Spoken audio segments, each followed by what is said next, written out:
آپ نے ادھر آگے کہا جی میں منظور پشتین کے لیے، بہارنگ بلوچ کے لیے، عمران خان کے لیے آواز اٹھانا چاہتا ہوں. لوگ ایک یہ بھی سوال پوچھ رہے ہیں کیا ان تینوں میں سے کسی نے آپ کے لیے آواز اٹھائی ہے؟ یہ بہت اچھا سوال کیا فاروق بھائی آپ نے. یہ اکثر لوگ مجھ سے اور خصوصاً جماعت کے وابستگان کہتے ہیں کہ بھائی تم جس کے ساتھ بیٹھے ہوتے ہو، جس کے لیے آواز اٹھاتے ہو، جس کے لیے یعنی 26 ماہ تک جنرل باجوہ نے علی وزیر کو جیل میں رکھا. کوئی پارلیمنٹیرین، کوئی سیاسی لیڈر ان سے ملاقات کے لیے جنرل باجوہ کے ڈر سے جاتا نہیں تھا، اور میں قصداً جنرل باجوہ کے خلاف وہاں جا کے ان سے ملاقات کرتا تھا اور پکچر اتار کے اسے سوشل میڈیا اور پہ اس وقت وہ اس اسمبلی کے ممبر تھے، اس کے پروڈکشن آرڈر بھی جاری نہیں ہوتے تھے. تو لوگ مجھ سے اکثر یہ پوچھتے ہیں، میں اس کا یہ جواب دیتا ہوں کہ میں جب ظالم کے خلاف مظلوم کے ساتھ کھڑا ہوتا ہوں نا، تو یہ کسی بدلے کے لیے نہیں کہ کل کلا جب میں مظلوم ہوں گا تو یہ میں اپنی ضمیر کی آواز پر کہتا ہوں. یہ میں کسی احسان کسی کے اوپر نہیں کر رہا، میں اپنی ضمیر کے تقاضے پورے کر رہا ہوں. یہ کسی اس سوچ کے ساتھ نہیں کہ کل میں مظلوم ہوں گا تو یہ میرے ساتھ، یہ بدلے کی بنیاد پر نہیں، یہ میرا اصول ہے، یہ میری ضمیر کی آواز ہے. یہ بحیثیت ایک سیاستدان میرا فرض ہے کہ جہاں بھی ظالم ہوگا میں اس کے خلاف بولوں گا، اور جہاں بھی مظلوم ہوگا اور جو بھی ہے میں اس کے ساتھ کھڑا ہوں گا. یہ تینوں مظلوم ہیں؟ بالکل. یہ آپ سمجھتے ہیں کہ یہ تینوں مظلوم ہیں اس لیے آواز اٹھانی چاہیے؟ مارنگ بلوچ بچی ہے، وہ کئی دفعہ کہہ چکی ہے، پاکستان کے کانسٹیٹیوشن کے اندر وہ جبری گمشدگیوں کے خلاف بات کرتی ہے، اپنی لیگل رائٹ آف پروٹیسٹ کو استعمال کرتی ہے. اس کے اوپر اگر کوئی الزام ہے نا تو آپ بتائیں نا. ٹھیک ہے. اچھا، علی وزیر کو آپ گزشتہ 6 ماہ سے، بلکہ 6 ماہ سے نہیں 1 سال ہو گیا آپ نے جیل میں رکھا ہوا ہے ایم پی او کے تحت. یعنی ایم پی او کے تحت آپ اس کو Sargodha jail, Gujranwala jail, Bhakkar jail, Sukkur jail, Karachi jail, Gadani jail, آپ اس کو دوسرے صوبوں میں ایم پی او کے تحت رکھ رہے ہیں. اس کا مطلب ہے اس کا کوئی جرم آپ کے پاس ہے ہی نہیں.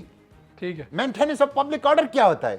اسی طرح عمران خان اگر پرویز خٹک بنتے تو آج حکومت کے ایوانوں میں ہوتے. وہی پرویز خٹک جس نے لکھ کے دیا، وہ پرویز خٹک حکومت کے ایوانوں میں ہیں. عمران خان کے پارٹی کے اوپر پابندی، عمران خان کے 2/3 مینڈیٹ کے اوپر ڈاکہ، عمران خان کے ساتھ خاندان کے ساتھ ظلم، وہ صرف اس لیے کہ وہ انکار کر رہا ہے. وہ اگر آج بھی لکھ کے دے دے تو اس کے لیے راستے کھلے ہیں. تو میں عمران خان کا، میں فاروق بھائی آپ کو بتاؤں، صرف ایک بات بتا دیں مجھے کہ ان کی پارٹی ہے اس وقت، ایک صوبے میں حکومت ہے، اپوزیشن لیڈر ان کا ہے، ان کو میڈیا کوریج آپ سے کتنی زیادہ گنا ملتی ہے، سب کچھ ہے ان کے پاس. ان کی پارٹی کے لوگ شاید اس طرح سے نہیں کھڑے ہوئے جس طرح سے آپ کھڑے. کیا آپ کو لگتا ہے فرق کیا نظر آتا ہے؟ اس کی پارٹی کے لوگ کھڑے ہوئے نہیں ہیں، اس کی پارٹی کے لوگ لیٹے ہوئے ہیں. اور یہ میں آپ کو بتا دوں، یہ جو پارلیمانی پارٹی ہے پی ٹی آئی کی، ان کی موجودگی میں عمران خان 1000 سال تک بھی جیل سے نہیں نکل سکتا.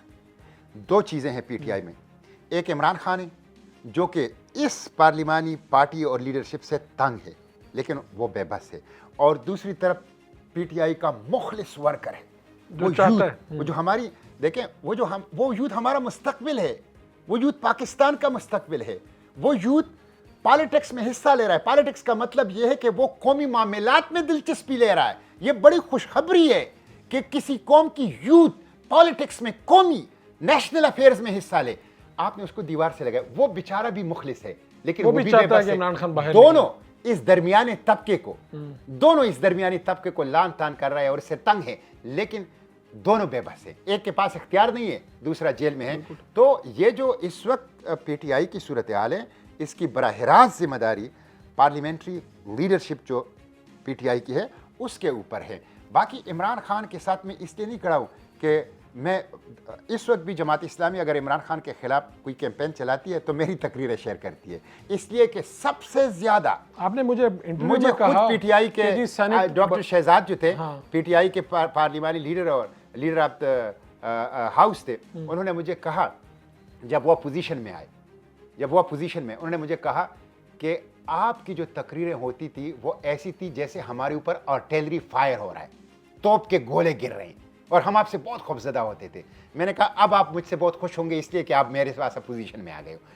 تو سب سے زیادہ میں نے ان کے خلاف بولا ہے، لیکن اس وقت وہ مظلوم ہے. اس وقت میں ٹھیک تھا، اس وقت بھی میں ٹھیک ہوں. اس وقت وہ مظلوم ہو سکتا ہے عمران خان جیل سے نکلے اقتدار کی ایوانوں میں جائے پھر وہی پالیسی ہو پھر اس کے سامنے کھڑے ہوں گے. تو آپ نے لمحہ موجود میں جو آپ کے پوزیشن ہے مظلوم کے اس ساتھ کے کھڑے ہیں. مطابق آپ نے حق اور سچ اور اصولوں کی بنیاد پہ سٹینڈ لینا ہے اور یہ نہیں دیکھنا ہے کہ یہ تو میرا پرماننٹ مخالف ہے تو میں نے مخالفت کی کرنی, یہ میرا پرماننٹ حمایتی ہے تو میں نے حمایت کرنی ہے. اور آپ کا جو حمایت ہے اور مخالفت ہے وہ اصولی ہو وصولی نہ ہو. یہ بتائیں کہ کیا اب تو آپ اتنی باتیں کہہ چکے ہیں آنے کے بعد, کیا ابھی بھی ان تینوں میں سے کہیں سے آپ کو میسج آیا یا شکریہ ادا کیا کسی نے, یا ویسے آپ شکریہ کے محتاج نہیں ہیں؟ دیکھیں میں یہ بیچارے خود مظلوم ہیں, میں ان سے کیوں تو ایک بندہ جیل میں, ایک بندہ ریاستی جبر کا شکار ہے, ایک بندے کے لیے کوئی انصاف کا در نہیں کھلا, ایک بندہ خود پریشان ہے, ان سے کیا امید رکھی جا سکتی ہے؟ توقع رکھنے کے بجائے آگے بڑھ کے ان کے توقع بن جائے.